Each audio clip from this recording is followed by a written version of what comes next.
ओम गणेशाय नमः। प्यारे भक्तों, आज बुधवार के दिन आप सभी श्रवण करेंगे बुधवार गणेश भगवान जी की व्रत कथा।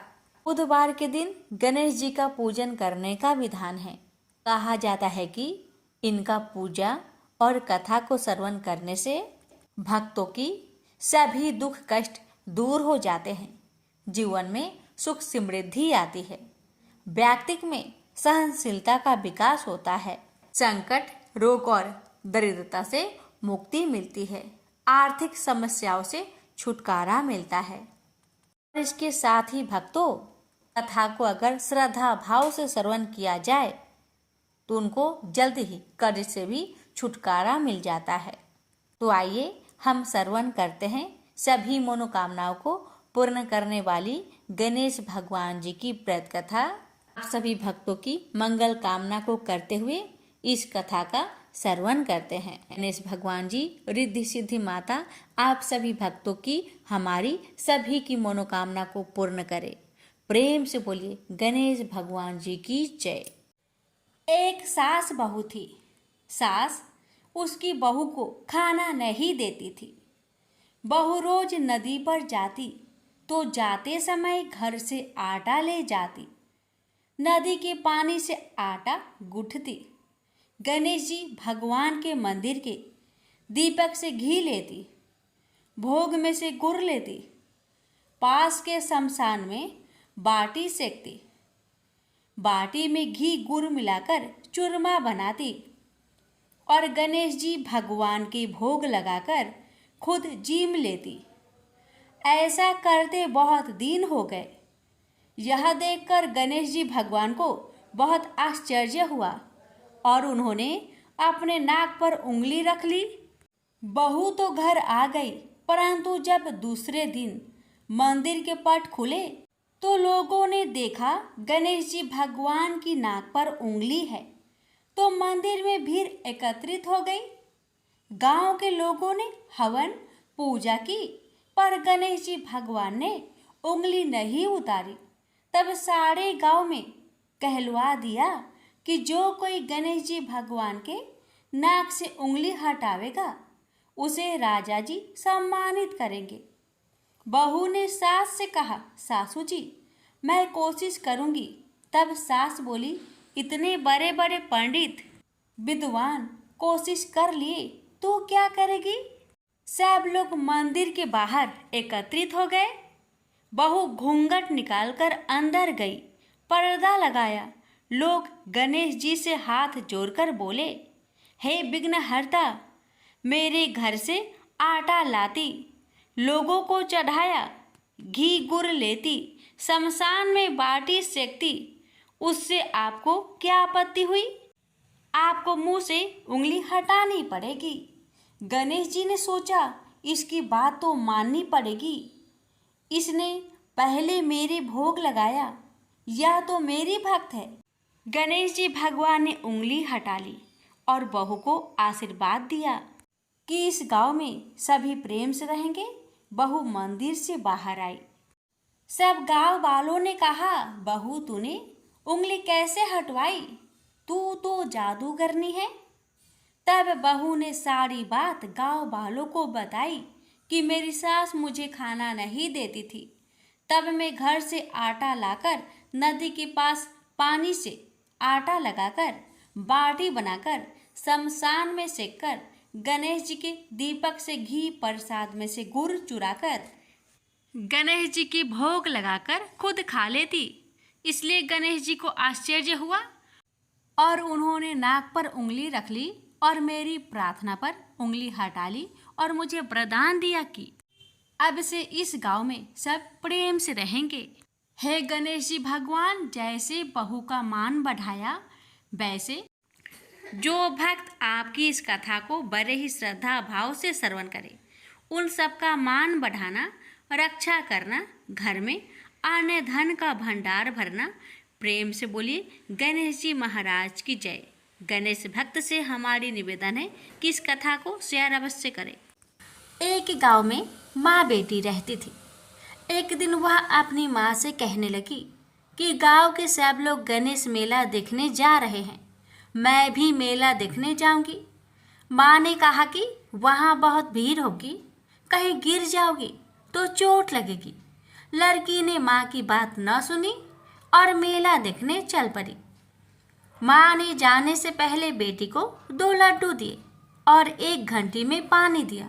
माँ ने कहा कि 1 लड्डू तो गणेश जी को खिला देना और थोड़ा पानी पिला देना, दूसरा लड्डू तुम खा लेना और बचा पानी भी पी लेना। लड़की मेले में चली गई।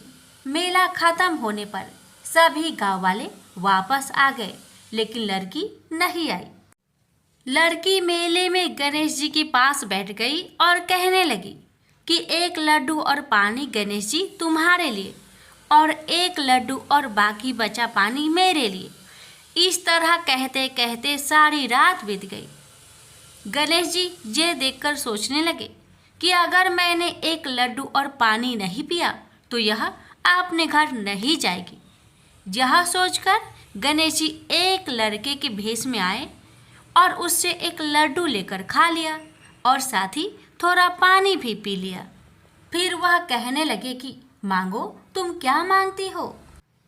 लड़की मन में सोचने लगी कि क्या मांगू, अन्न मांगू या धन मांगू या अपने लिए अच्छा वर मांगू या खेत मांगू या महल मांगू। वह मन में सोच रही थी तो गणेश जी उसकी मन की बात को जान गए।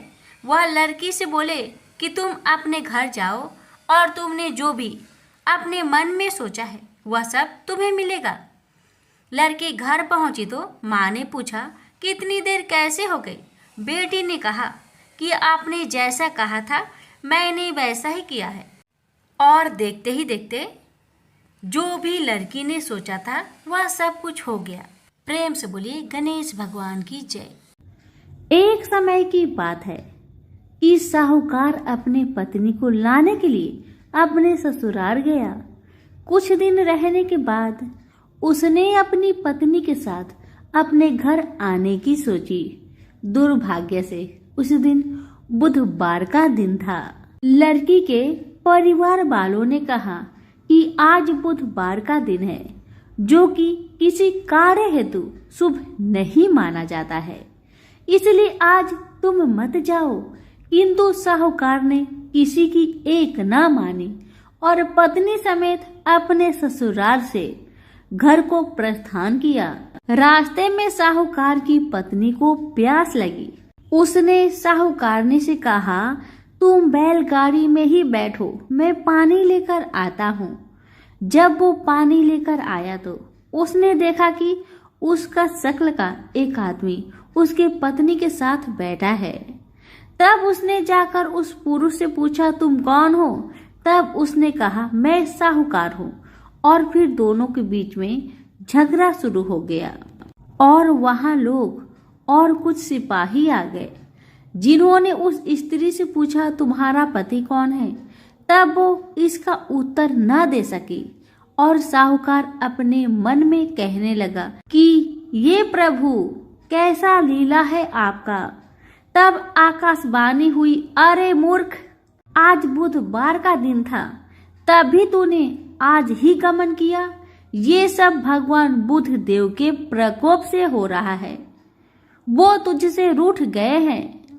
तब साहूकार ने भगवान बुध देव से क्षमा याचना की और तब वो आकाशवाणी खत्म हो गई और इंसान के रूप में आए बुधदेव भी अदृश्य हो गए। और फिर साहूकार अपनी पत्नी संग घर गया और भगवान बुध देव की पूजा की।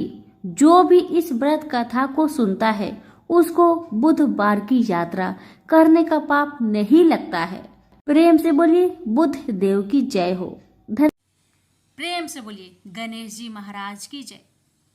एक समय की बात है, एक भाई बहन रहते थे। बहन का नियम था कि वह अपने भाई का चेहरा देख ही खाना खाती थी। हर रोज वह सुबह उठती थी और जल्दी जल्दी सारा काम करके अपने भाई का मुंह देखने के लिए उसके घर जाती थी। एक दिन रास्ते में एक पीपल के नीचे गणेश जी की मूर्ति रखी थी। उसने भगवान के सामने हाथ जोड़कर कहा कि मेरे जैसा अमर सुहाग और मेरे जैसा अमर पिहर सबको दीजिए। यह कहकर वह आगे बढ़ जाती है। जंगल के झाड़ियों के कांटे उसके पैरों में चुभा करते जाते थे। एक दिन भाई के घर बहन पहुंची और भाई का मुख देखकर बैठ गई तो भाभी ने पूछा, पैरों में क्या हो गया है? यह सुनकर उसने भाभी को जवाब दिया कि रास्ते में जंगल के झाड़ियों के गिरे हुए कांटे पाँव में चुभ गए हैं। जब वह वापस अपने घर आ जाए तब भाभी ने अपने पति से कहा कि रास्ते को साफ करवा दो, आपकी बहन के पाँव में बहुत सारे कांटे चुभ गए हैं।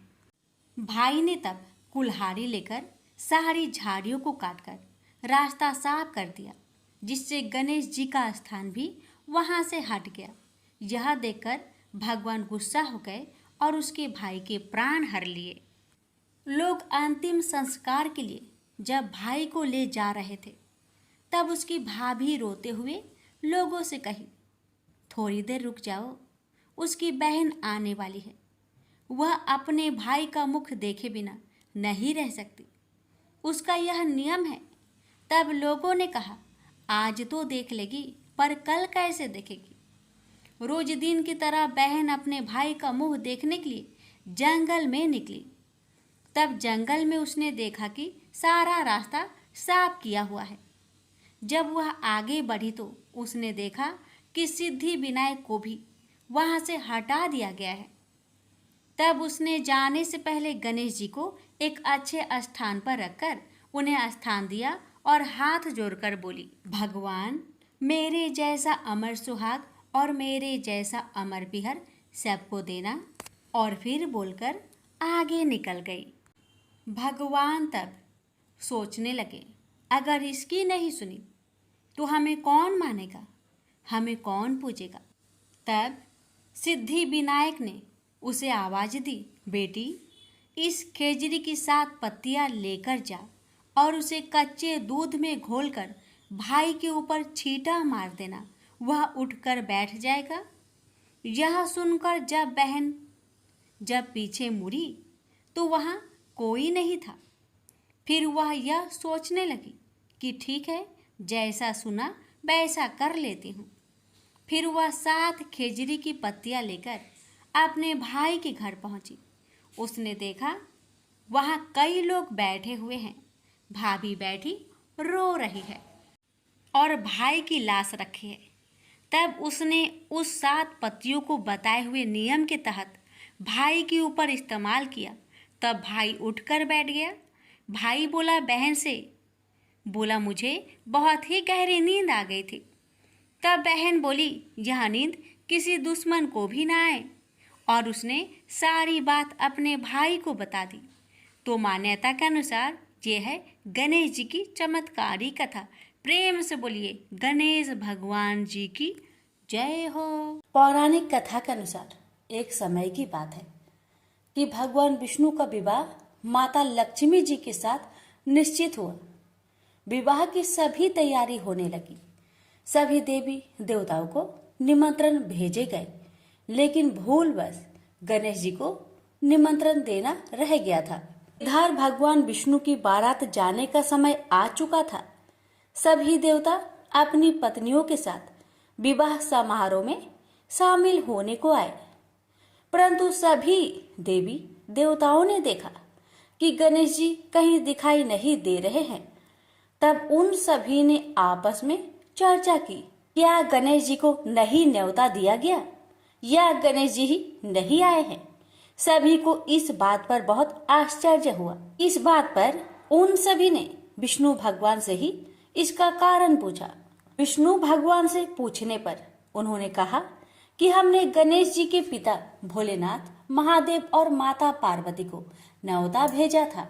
यदि गणेश जी अपने पिता के साथ आना चाहते तो आ जाते, अलग से उन्हें न्योता देने की कोई आवश्यकता भी नहीं थी। दूसरी बात यह है, उनको खाने में 1.25 मन मूंग, 1.25 मन चावल, 1.25 मन घी और 1.25 मन लड्डू का भोजन चाहिए। यदि गणेश जी नहीं आएंगे तो कोई बात नहीं, दूसरे के घर जाकर इतना सारा खाना पीना अच्छा भी नहीं लगता। इतना वार्ता कर ही रहे थे कि किसी एक ने सुझाव दिया, यदि गणेश जी आते तो उनको द्वारपाल बनाकर बैठा सकते थे कि आप घर की याद रखना, आप तो चूहे पर बैठकर धीरे धीरे चलोगे तो बारात में बहुत पीछे रह जाओगे। यह सुझाव सबको पसंद आ गया तो फिर विष्णु भगवान ने भी अपनी सहमति दे दी। तब गणेश जी को निमंत्रण देकर आमंत्रित किया और उनको समझा बुझाकर घर की रखवाली करने को बैठा दिया गया। बारात चल दी। तब नारद जी ने देखा कि गणेश जी तो दरवाजे पर ही बैठे हुए हैं, तो वे गणेश जी के पास गए और रुकने का कारण पूछा। गणेश जी कहने लगे कि विष्णु भगवान ने मेरा बहुत अपमान किया है। नारद जी ने कहा कि आप अपनी मूषक सेना आगे भेज दो तो वह रास्ता खोद देगी, जिससे उनके वाहन धरती में धंस जाएंगे। तब आपको सम्मान पूर्वक बुलाना पड़ेगा। अब तो गणेश जी ने अपनी मूषक सेना को आदेश दिया, जाओ, और सेना ने जमीन पोली कर दी। जब बारात वहां से निकली तो रथों के पहिए धरती में धंसने लगी। आग कोशिश की परंतु पहिए नहीं निकले। सभी ने अपने अपने उपाय किए परंतु पहिए तो नहीं निकले, बल्कि जगह जगह से टूटने लगे। किसी को समझ में नहीं आ रहा था कि अब क्या किया जाए। तब तो नारद जी ने आकर कहा, आप लोगों ने गणेश जी का अपमान किया, जिस कारण यह विघ्न आ रहे हैं। यदि उन्हें मनाकर लाया जाए तो आपका कार्य सिद्ध हो सकता है और यह संकट टल सकता है। शंकर भगवान ने अपने दूत नंदी को भेजा और वे गणेश जी को लेकर आए। गणेश जी का आदर सम्मान के साथ पूजन किया गया। फिर रथ के पहिए निकलने लगे और यह संकट टल गया। अब रथ के पहिए निकल तो गए परंतु वे टूट फूट गए थे, तो उन्हें सुधारे कौन। पास के खेत में एक खाती काम कर रहा था। उसे बुलाया गया। खाती अपना कार्य करने से पहले श्री गणेशाय नमः कहकर गणेश जी की वंदना मन ही मन करने लगा। देखते ही देखते खाती ने सभी पहियों को ठीक कर दिया। तब खाती कहने लगा कि हे देवताओं, आपने सर्वप्रथम गणेश जी को नहीं मनाया होगा और न ही उनकी पूजन की होगी, इसलिए तो आपके साथ यह संकट आया है। मैं तो मूर्ख अज्ञानी हूँ, फिर भी पहले गणेश जी को पूजते हैं, उनका ध्यान करते हैं। आप लोग तो देवगण हैं, फिर भी आप गणेश जी को कैसे भूल गए। अब आप लोग भगवान श्री गणेश जी की जय बोलकर जाए तो आपके सब काम बन जाएंगे और कोई संकट भी नहीं आएगा। ऐसा कहते हुए बारात वहां से चल दी और विष्णु भगवान का लक्ष्मी जी के साथ विवाह संपन्न करा के सभी सकुशल घर लौट आए। हे गणेश जी महाराज, आपने विष्णु को जैसा कार्य सरियो ऐसा कार्य सबको सिद्ध करिजो। बोलिए गजानन भगवान की जय। बहुत समय पहले की बात है। किसी गांव के बाहर एक बरगद का पेड़ था, जिसके पास ही गणेश जी का एक छोटा सा मंदिर था। गांव में और मंदिर नहीं थे, इसलिए सब लोग इसी मंदिर में आकर पूजा किया करते थे। गांव में एक भिखारी भी रहता था। भीख मांगना ही उसका काम था। गांव छोटा सा था। भिखारी को काफी भीख नहीं मिलती थी, इसलिए यह और कोई उपाय न देखकर मंदिर के दरवाजे पर बैठने लगा। सोचने लगा कि लोग यहाँ धर्म करने आते हैं और नहीं तो सही पेट भरने लायक भीख तो मिल जाया करेगी। भिखारी दिन भर मंदिर के दरवाजे पर बैठा रहता और जब वहां किसी को आते देखता तो शिव शिव रटने लगता।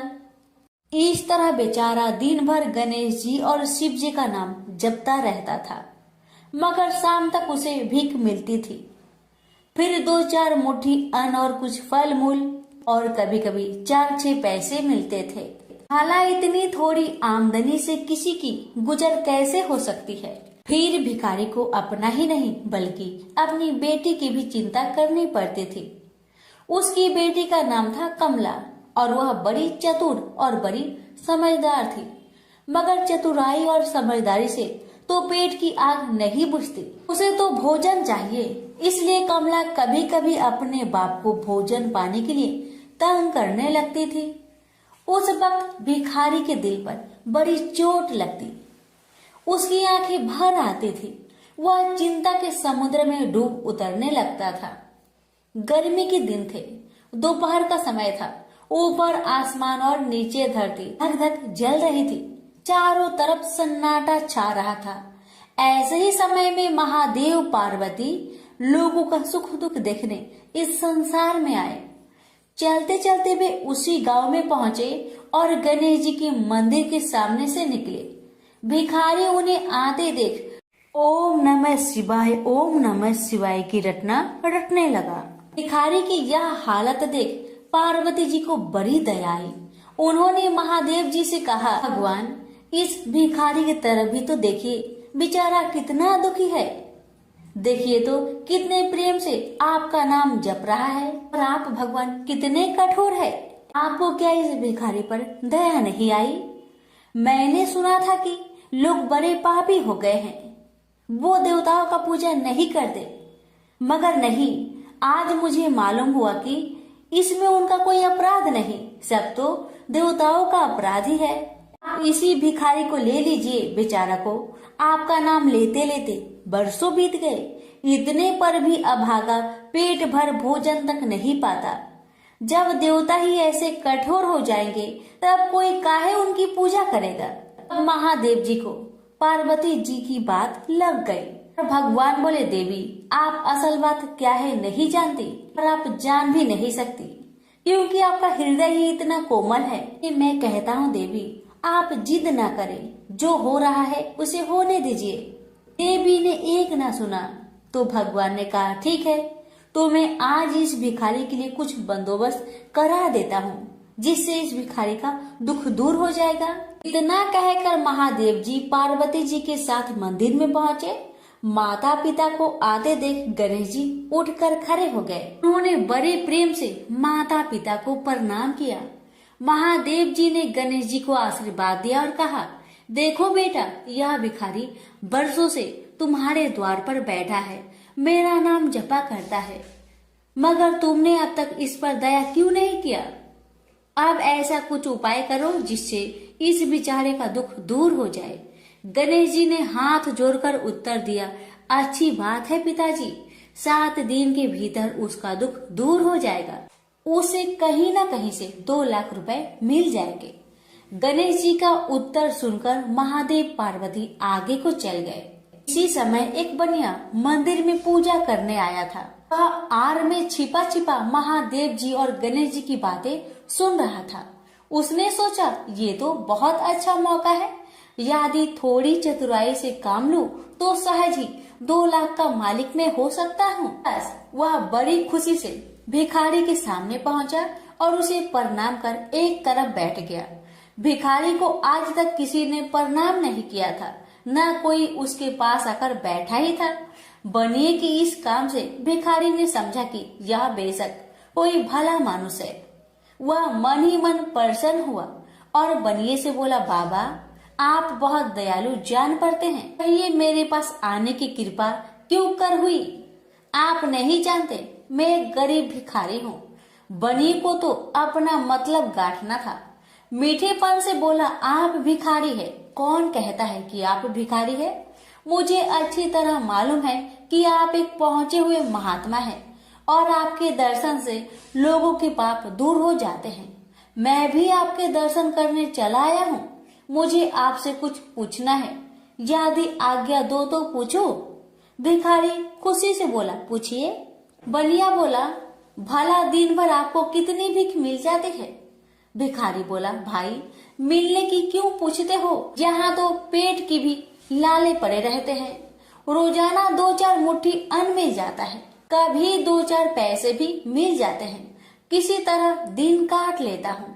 बनिया कहने लगा, राम राम, आप जैसे महात्मा और यह कष्ट, इस गांव के आदमी भी क्या आदमी हैं?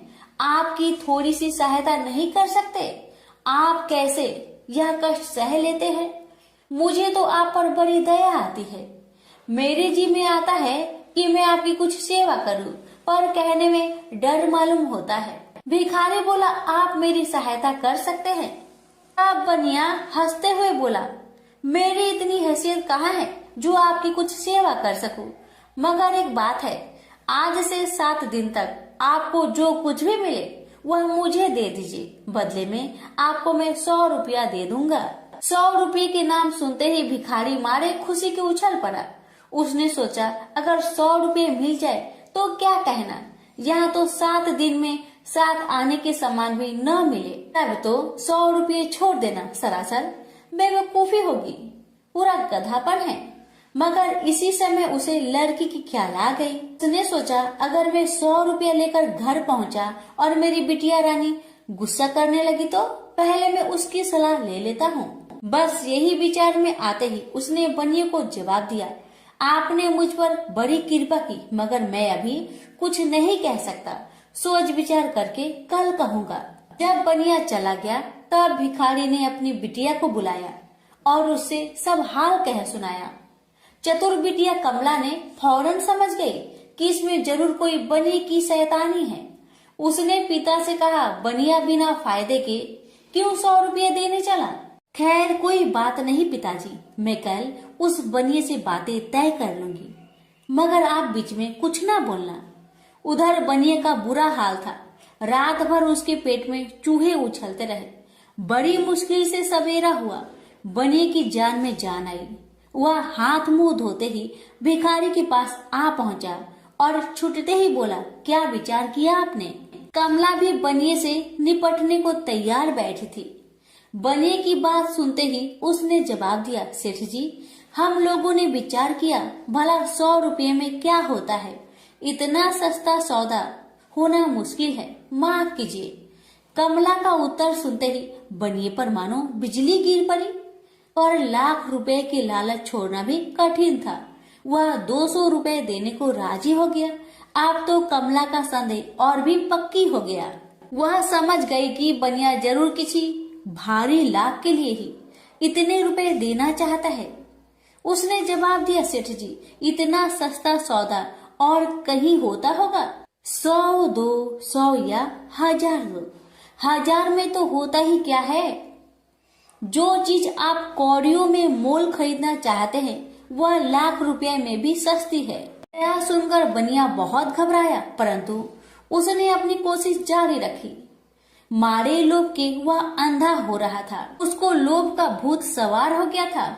उसने 100 दो, 100 से बढ़कर अंत में 50,000 लगा दिए।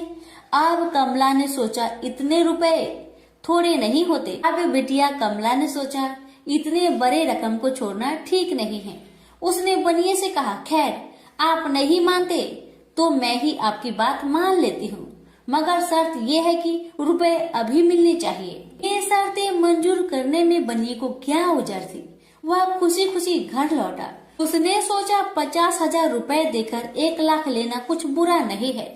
2 लाख न सही 1.5 लाख मालिक तो बन ही जाऊंगा। आहा, मेरी तकदीर भी कितनी चोखी है। 7 ही दिन में 50,000 का लाभ हो गया। उसने घर आते ही भिखारी के पास 50,000 रुपए भेज दिए। अब बनिया हर रोज भिखारी के पास आता और उसकी दिन भर की भीख घर ले आता। इस तरह 6 दिन बीत गए। अब तो बनिए को बड़ी फिक्र हुई। 7वें दिन वह फिर गणेश जी के मंदिर में पहुंचा। उसने देखा कि आज फिर महादेव पार्वती मंदिर में पधारे हैं। बस वह दीवार से कान सटा उनकी बातें सुनने लगा, मगर यह क्या, उसका कान दीवार में चिपक गया। उसने कान छुड़ाने की बहुत कोशिश की, पर कान टस-मस न हुआ। तब वह दाहिने हाथ की सहायता से कान छुड़ाने लगा। इतने में हाथ भी दीवार में चिपक गया।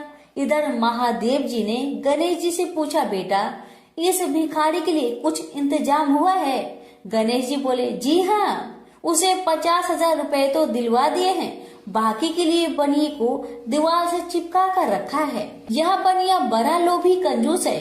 इसने गरीबों से 1-1 के 4-4 वसूल कर अपना घर बनाया है। रुपए वसूल करने में इसने गरीबी पर दया नहीं की।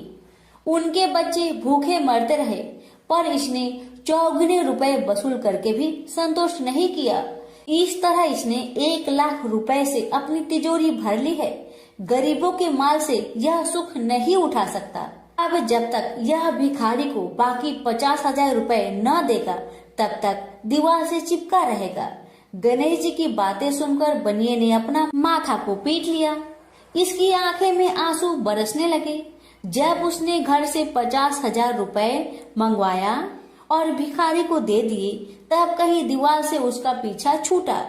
से बोलिए गणेश भगवान की जय, उमापति शंकर भगवान की जय। बात उस समय की है जब परशुराम ने अपनी प्रतिज्ञा के अनुसार पृथ्वी को क्षत्रियों से रहित कर दिया था। तब वे अपने गुरु भूतनाथ के चरणों में प्रणाम करने और गुरु पत्नी अम्बा तथा उनके नारायण तुल्य दोनों गुरु पुत्र कार्तिकेय और गणनायक को देखने की लालसा से कैलाश पहुंचे। वहां उन्होंने अत्यंत अद्भुत कैलाशपुरी का दर्शन किया। अपने गुरु की उस दिव्य पुरी के दर्शन कर उनका नंदन आनंद विभोर हो गए। फिर उन्होंने शिव का 15 योजन ऊंचा और 4 योजन विस्तृत अत्यंत सुंदर आश्रम देखा। परशुराम वहां सबसे मिले और उन्होंने सबसे बात की। इसके बाद वे नंदीकेश्वर से आज्ञा प्राप्त कर प्रसन्नता पूर्वक आश्रम के भीतर प्रविष्ट हुए। कुछ ही आगे जाने पर महातपस्वी परशुराम ने बहुमूल्य रत्नों से निर्मित सैकड़ों मंदिर देखे। उन्होंने वहां का भीतरी द्वार देखा जो नाना प्रकार की चित्रकारी से चित्रित तथा हीरे मोतियों की गुथी हुई मालाओं से अत्यंत शोभ्यमान था। परशुराम ने द्वार के बाएं भाग में अपने गुरु पुत्र कार्तिकेय को देखा और दाहिने ओर पार्वती नंदन गणेश तथा शिव पार्वती का अवलोकन किया। वे वहां रत्नाभरण भूषित बहुमूल्य रत्नों से बने सिंहासनों पर आसीन थे। परशुराम सबसे मिलते और प्रेम पूर्वक बात करते हुए प्रसन्नचित चित्त से आगे बढ़े ही थे कि गणेश ने उन्हें देखकर कहा, शूलपाणी इस समय शयन कर रहे हैं। मैं उन परम प्रभु की आज्ञा प्राप्त कर तत्काल तुम्हें साथ ले चलूंगा। बस इतनी देर रुक जाओ। परशुराम ने गणेश के सम्मुख खड़े खड़े उत्तर दिया, बंधुवर, मैं अपने गुरु शिव व माता पार्वती के दर्शन करना चाहता हूँ। मैं उनके चरणों में प्रणाम कर अभी लौट जाऊंगा। गणेश ने उन्हें अनेक प्रकार से समझाते हुए कहा, इस समय भूतेश्वर शिव एवं माता पार्वती अंतःपुर में है, अतएव अभी आपको वहां नहीं जाना चाहिए। परम गुरुदेव शिव एवं माता पार्वती के चरण कमलों के दर्शन करने का मेरा सहज अधिकार है। परशुराम अपने आग्रह पर दृढ़ थे, किंतु गणेश उन्हें अत्यंत विनय पूर्वक समझाते रहे। मैं तो परम पिता शिव एवं माता पार्वती के दर्शनार्थ जाऊंगा ही। यह कहकर परशुराम आगे बढ़ना ही चाहते थे कि गणेश ने उन्हें रोक दिया। 21 बार पृथ्वी को क्षत्रियों से रहित करने वाले भृगु नंदन कुपित हो गए और उनका गणेश से विवाद ही नहीं हुआ, हाथापाई भी होने लगी। कुमार कार्तिकेय ने उन्हें समझाने का प्रयास किया, किंतु क्रोध परशुराम ने उन्हें धक्का दे दिया, जिससे वह गिर गए। शिव पुत्र गणेश ने उठकर परशुराम की उद्दंडता के लिए उनकी भर्त्सना की, तो क्रोध परशुराम ने अपना तीक्ष्ण परशु उठा लिया। तब गणेश ने अपनी सूंड बढ़ाकर उन्हें उसमें लपेट लिया और घुमाने लगे। गणेश की सूंड में लिपटे परशुराम सर्वथा असहाय और निरुपाय थे। गणेश के योग बल से परशुराम स्तंभित रह गए। गणेश ने परशुराम को सप्तद्वीप, सप्त पर्वत, सप्त सागर, भूलोक, स्वर्गलोक, जनलोक, ध्रुवलोक, गौरीलोक और शंभुलोक में घुमाते हुए समुद्र में फेंक दिया। परशुराम समुद्र में तैरने लगे तो नीरामयी गणनाथ ने उन्हें पुनः अपनी सुर में उठा लिया और घुमाते हुए बैकुंठ धाम दिखाकर गोलोक धाम का दर्शन करा दिया। वहां परशुराम ने मंद मंद मुस्कुराते हुए बंसी विभूषित नव नीरद श्री कृष्ण के साथ रासवेड़ी राधा का दर्शन किया तो वे बार बार उनके मंगलमयी चरण कमलों में प्रणाम करने लगे। कुछ देर बाद परशुराम सचेत होकर पृथ्वी पर गिर पड़े। इस समय उनका प्रतिवादी मुख स्तंभ गणेश जी द्वारा किया हुआ स्तंभन भी दूर हो गया। तब उन्होंने अपने अभीष्ट देवता श्री कृष्ण के जगत गुरु शिव द्वारा प्रदत्त परम दुर्लभ स्रोतम एवं कवच का स्मरण किया और संपूर्ण शक्ति से सूर्य की प्रभा के तुल्य तीक्ष्णतम अपने परशु से गौरी नंदन पर प्रहार कर दिया। गणेश ने अपने परम पूज्य पिता के अमोघ अस्त्र का सम्मान करने के लिए उसे अपने बाएं दांत से पकड़ लिया। शिव शक्ति के प्रभाव से वह तेजस्वी परशु गणेश के बाएं दांत को समूल काट कर पुनः रेणु का पुत्र परशुराम के हाथ में लौट आया। गणेश का दांत टूटते ही भयानक गर्जना हुई और रक्त का फवारा फूट पड़ा। मुंह से निकलकर रक्त से सना दांत भूतल पर गिर पड़ा। उस समय धरित्री कांप उठी। यह दृश्य कार्तिकेय क्षेत्रपाल आदि पार्षद तथा शून्य में देवगण अत्यंत भयभीत होकर हाय हाय करने लगे। कैलाशवासी डर से मूर्छित हो गए। निंद्रापति सुधत्मा शिव की निंद्रा भंग हुई। बेटा यह क्या हुआ? दौड़ी हुई पार्वती आई तो उन्होंने अपने पुत्र गणेश के टूटे दांत तथा रक्त से सने हुए मुंह को देखा और देखा कि उनके हृदय खंड गणेश क्रोध शून्य परम शांत लज्जा से सिर झुकाए खड़े हैं। अत्यंत व्याकुल होकर उन्होंने स्कंद से पूछा, क्या बात है? यह कैसे हुआ? स्कंद द्वारा संपूर्ण वृत्तांत सुनकर पार्वती अत्यंत क्रोध हुई और अपने प्रिय पुत्र गणेश जी को सीने से लगाकर रोती हुई शिव से बोली, मेरे पुत्र गणेश और आपके शिष्य परशुराम में किसका दोष है? आप ही निर्णय करें। फिर माता पार्वती ने अपने सम्मुख परशुराम को शिव के प्रमोदक द्वारा चरण कमलों की निर्भयता पूर्वक सेवा करते हुए देखकर कहा, हे महाभाग राम, तुम योगियों के गुरु देवाधिदेव महादेव के शिष्य हो। तुम शुद्ध मन वाले हो। तुम्हारी अशुद्धता का कारण मेरी समझ में नहीं आ रहा। तुमने करुणामय गुरु से अमोघ परशु प्राप्त कर पहले तो उसकी क्षत्रिय जाति पर परीक्षा की और अब गुरु पुत्र पर परीक्षा की है। श्रुति गुरु दक्षिणा देने का निर्देश करती है और तुमने अत्यंत निर्दयता पूर्वक गुरु पुत्र का समूल एक दांत ही नष्ट कर दिया। अब इसका सिर भी काट डालो। चरमता का अमोघ परशु प्राप्त कर ले तो क्षुद्र श्रृंगाल भी वनराज को मार सकता है। इतना कहकर क्रोध से भगवती पार्वती परशुराम को मारने के लिए प्रस्तुत हो गई। भय बस परशुराम ने मन ही मन करुणा सागर गुरु को प्रणाम कर अपने इष्ट देव गोलोकनाथ श्री कृष्ण का स्मरण किया। तभी पार्वती ने अपने सम्मुख एक बौने ब्राह्मण बालक को देखा।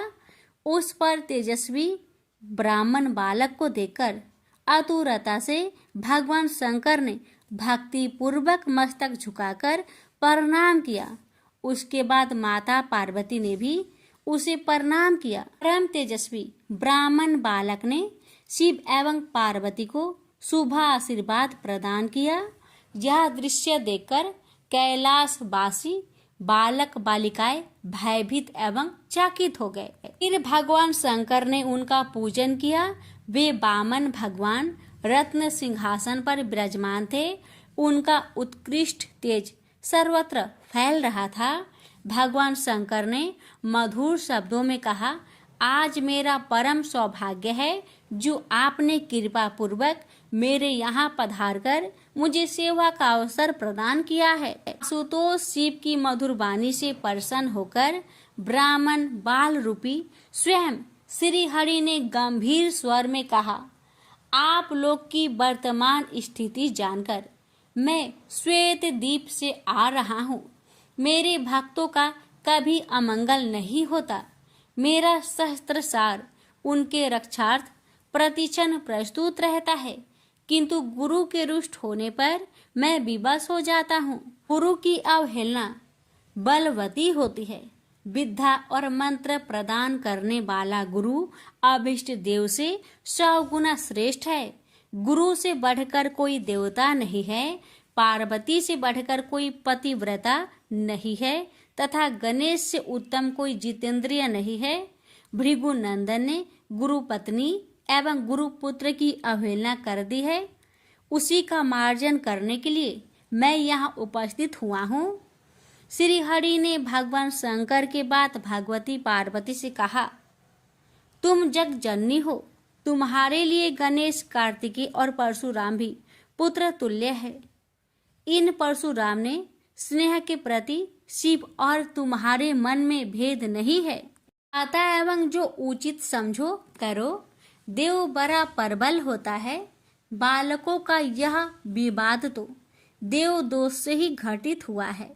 तुम्हारे इस प्रिय पुत्र का एक दंत नाम वेदों में प्रसिद्ध है। फिर श्री हरि ने परशुराम से कहा, राम, तुमने क्रोधवश शिवा पुत्र गणेश का दांत तोड़कर अनुचित किया है। इस कारण तुम निश्चय ही अपराधी हो। ये सर्वशक्ति स्वरूपा पार्वती प्रकृति से परे और निर्गुण है। श्री कृष्ण भी इन्हीं की शक्ति से शक्तिशाली हुए हैं। ये समस्त देवताओं की जननी है। तुम इनकी स्तुति कर इन्हें संतुष्ट करो। इतना कहकर श्री हरि बैकुंठ के लिए प्रस्थान कर गए। परशुराम ने भी स्नान कर शुद्ध वस्त्र धारण कर लिए। वह हाथ जोड़कर गुरुदेव के चरणों में प्रणाम कर सिर झुकाए जगजननी गौरी का स्तवन करने लगे। भक्तवर परशुराम के संपूर्ण अंग पुलकित थे और उनके नेत्र से अश्रु प्रवाहित हो रहे थे। इस प्रकार करुण प्रार्थना करते हुए अंत में परशुराम ने कहा, जगजननी रक्षा करो, रक्षा करो, मेरे अपराध को क्षमा कर दो। भला कहीं बच्चे के अपराध करने से माता कुपित होती है। यह कहकर परशुराम ने माता पार्वती के चरणों में प्रणाम कर अत्यंत दुखी होकर रोने लगे। परशुराम की करुण प्रार्थना से करुणामयी पार्वती का हृदय द्रवित हो गया। उन्होंने प्रीति पूर्वक परशुराम को अभय दान देते हुए कहा, बेटा अब शांत हो जाओ। आशुतोष के अनुग्रह से तुम्हारी सर्वत्र विजय हो। सर्वतरात्मा श्री हरि तुम पर सदा प्रसन्न रहे। गुरुदेव शिव में तुम्हारी भक्ति सुदृढ़ रहे। तुम अमर हो जाओ। इसी प्रकार दयामयी पार्वती ने परशुराम को आशीर्वाद दिया और वे अपने अंतपुर में चली गई। उस समय वहां श्री भगवान के मंगल नाम का उच्च घोष होने लगा। फिर परशुराम ने एक दंत गणेश का स्तवन किया और गंधे, पुष्प, धूप, दीप एवं तुलसी रहित नैवेद्य आदि से लंबोदर की विधि पूर्वक पूजा की। परशुराम ने भक्ति भाव से भाई गणेश को संतुष्ट कर माता पार्वती एवं कृपा सिंधु त्रिलोचन के चरणों में प्रणाम किया। फिर उन्होंने गुरु की आज्ञा प्राप्त कर प्रसन्नता पूर्वक वहां से प्रस्थान किए। प्रेम से बोलिए गौरी पुत्र गणेश भगवान की जय। हर हर महादेव। माता पार्वती की जय।